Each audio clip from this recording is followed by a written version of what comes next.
Carro del Sant i Carro del Pato. Com he dit abans, el Carro del Pato és una col·laboració.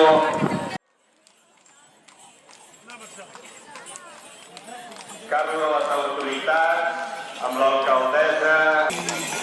Home, ja tenim aquí el senyor d'Ivars, que no pot fallar mai, el Manel d'Ivars d'Urgell, d'aquí la vora.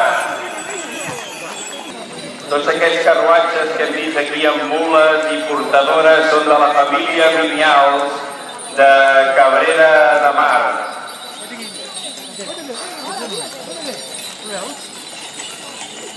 El Club Penja i Despenja de Maials. El carro gros carregat de palla, de bales de palla d'Igualada, de l'antic gremi de traginers d'Igualada. Magnífic carro amb 5 cavalls enganxats a la catalana.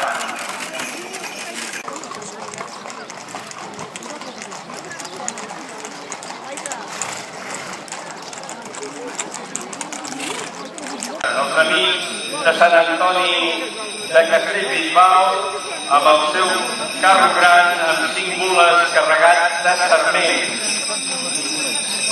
5 mules enganxats a la llarga, a la catalana, la gent de Castellbisbal, una altra de les colles importants dels Tres Tombs. Un aplaudiment per ells perquè són a moltes i moltes festes d'arreu del país.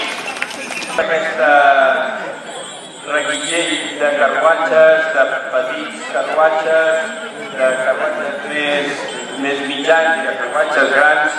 El Carles és el que el guia amb aquest tronc d'aigües de Molins de Rei, de propietat de Jordi Pons i guiat pel Carles.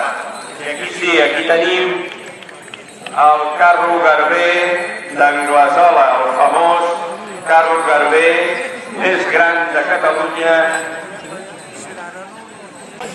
A partir d'aquest segon torn, la tribuna serà presidida per les autoritats i farem la benedicció.